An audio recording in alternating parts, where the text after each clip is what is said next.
I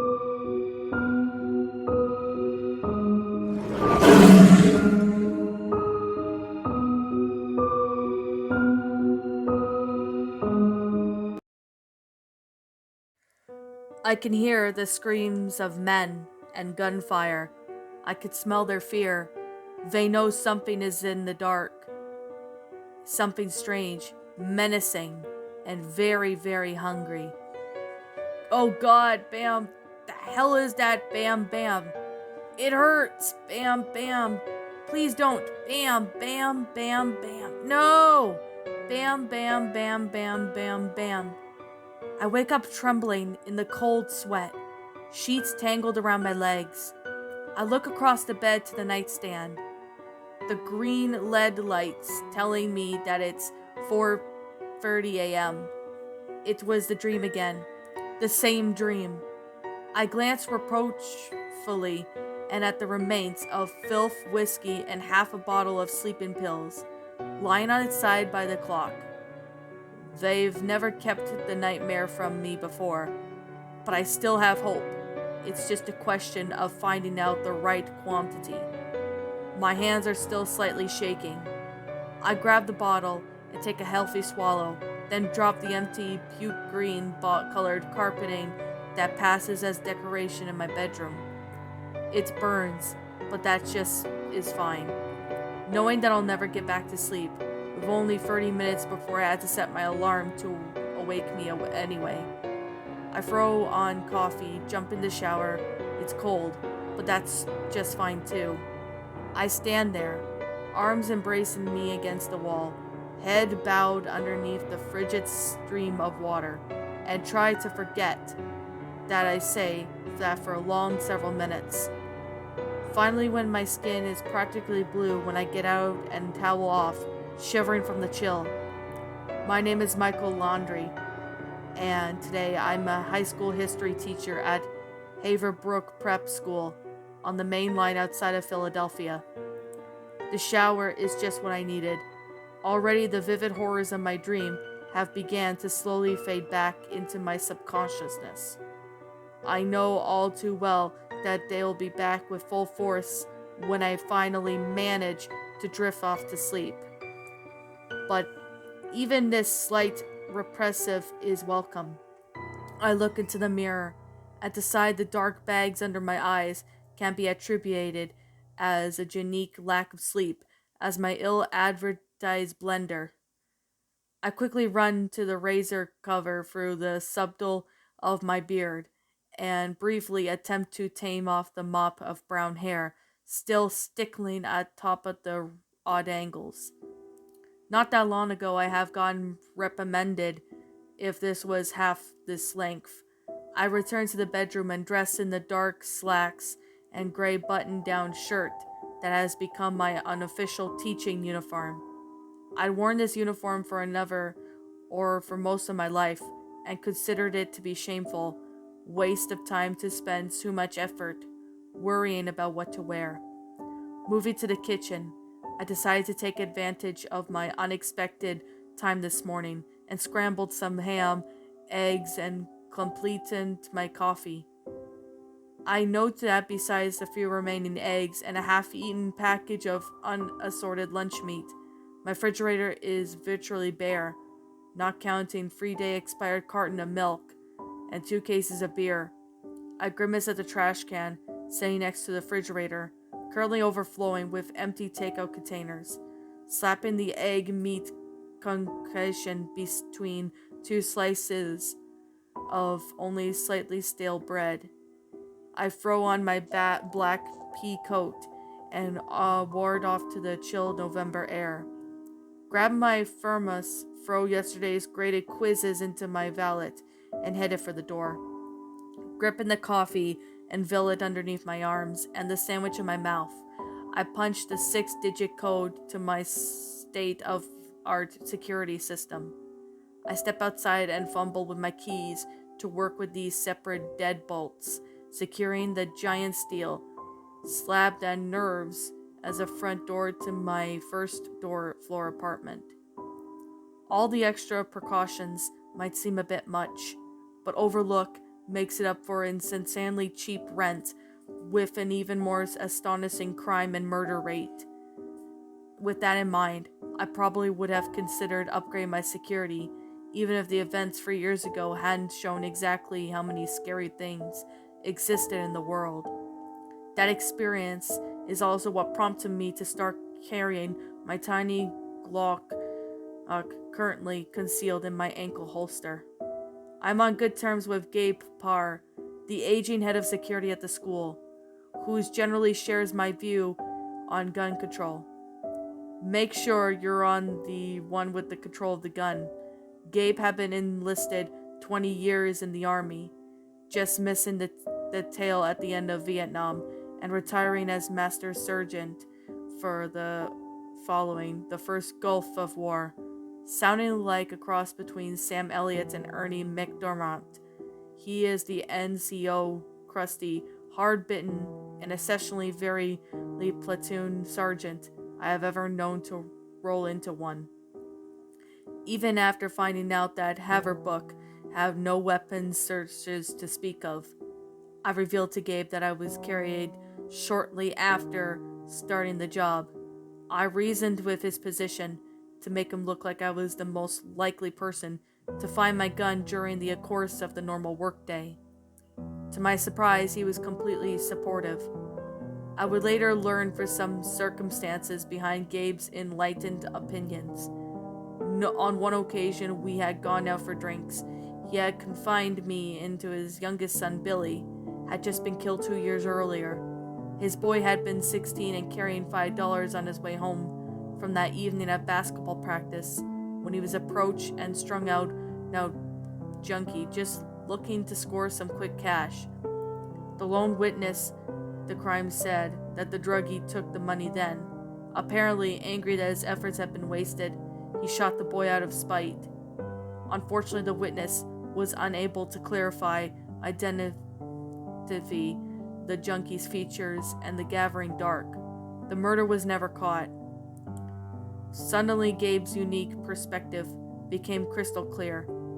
The walk from the train station to Haverbook was a short one, and I found myself walking past the large asphalt parking lot and up to the wide cement-lined path to the main entrance just a few minutes past 6.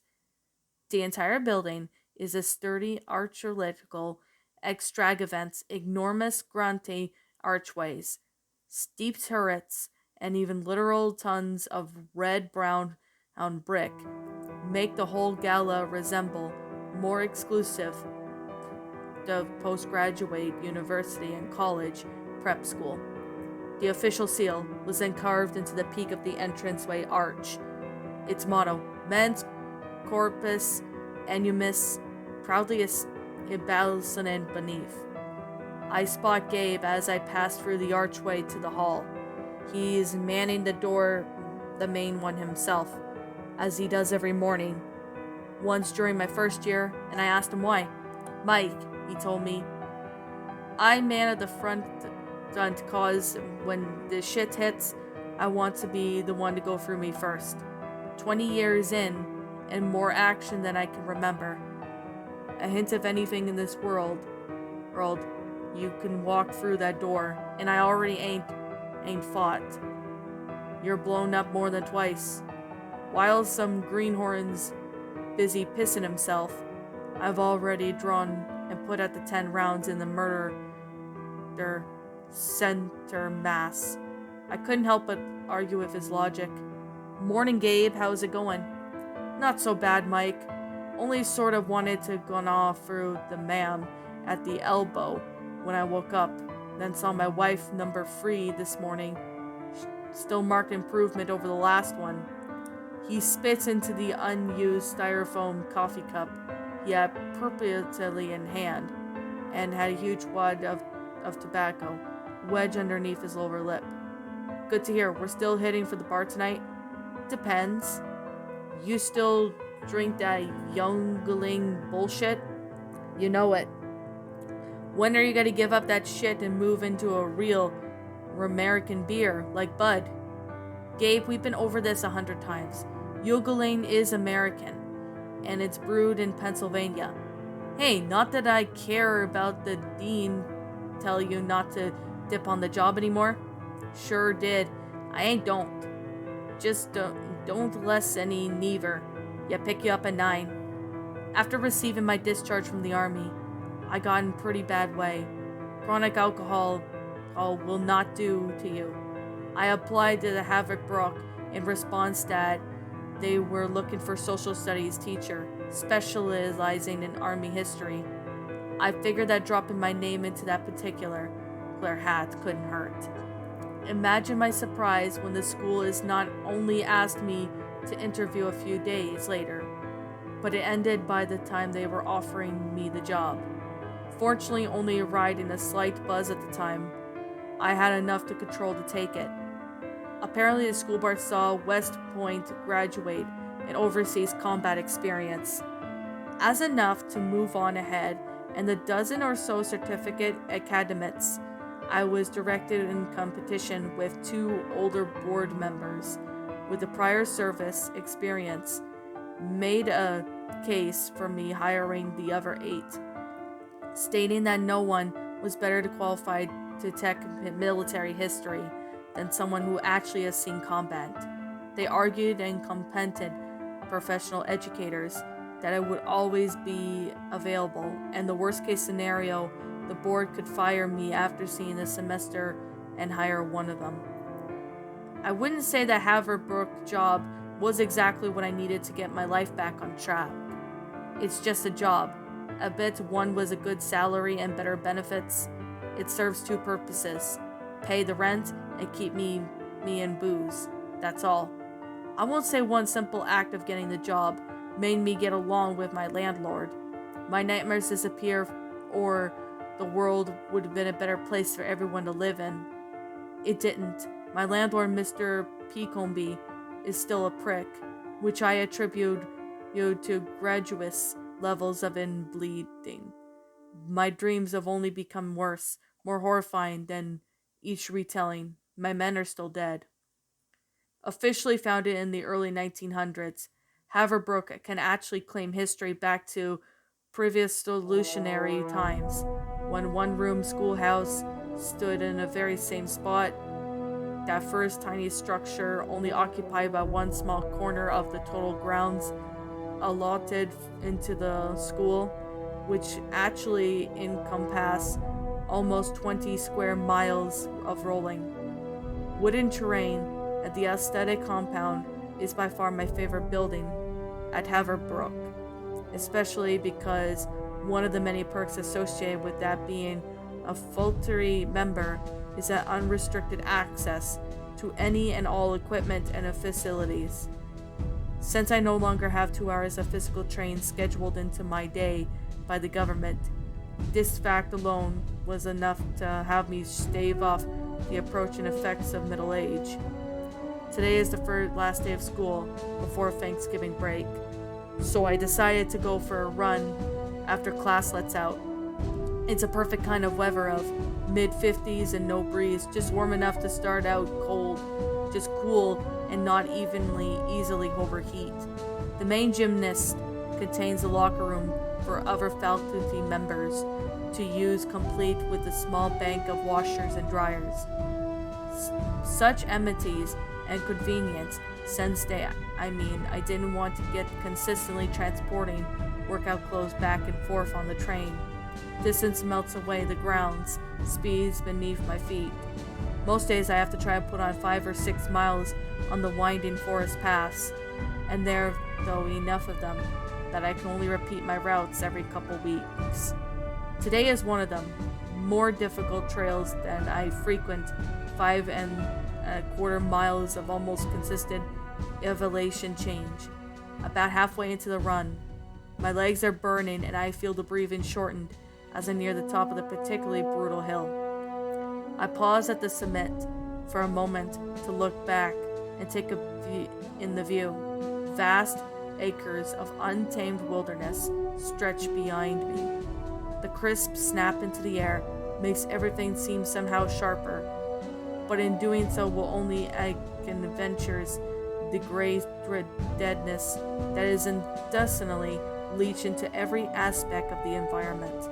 Hazily translucent clouds rise in front of the pale sun that seems to be a shadow of its normal self. It's very early in the day now, and the shadows are already gone long. The dishes, trees, and that blaze of a certain campfire in the auditorium in the autumn rise up below me, now eerily foreboding in this stark of nakedness. The faintest of the hint of wind stirs the branches. Its passing causes the trees to sway and groan, almost matchless intent. I feel like a shiver trickle down my spine, as that has nothing to do with the weather. These are woods from the darkest fairy tales. These woods are alive. Only the distant third floor of the Havenbrook Library, just peeking over up on the treetops, serves as proof that I haven't been unwittingly transported through the magical doorway into a land populated by creatures, terrible and unknown. Unbitten through my thoughts, turned the memories to another time, another darkness, and the things I found there, disturbed. I started running again, faster than before, the sun slipping closer to the horizon. As I descend from my vantage point back to the trees, the darkness grows rapidly sleeper and deeper, the shadows thicker. This can't be right. Even in winter, the sun doesn't set this quickly, does it? Appearing out of nowhere, where thick black storm clouds even replace the wispy grayness I observed only moments ago. Deep peals of thunder ride wickedly throughout the seething black seas above, and the wind, only a faint whisper, had become a tormented scream, a death cry of a wild beast. The trees no longer gently swaying, but thrash and buck wildly, as if trying to uproot themselves from the very earth that holds them. Massive sheets of icy rain began to pelt down from the heavens, soaking me through the bone. Instantaneously, mid-afternoon has been replaced by a savage tempest. I fly down the hill, the storm raging about me. Branches seem to reach out and snatch my arms. Roots and stones rise up to tangle my feet. Suddenly, an incredibly beast and blast of pain enjoins my right shoulder, and sending the stars shooting across my eyes. I cry out, trembling to the ground as I roll. A jagged and stump appears in my vision, too fast to avoid pain. Blackness.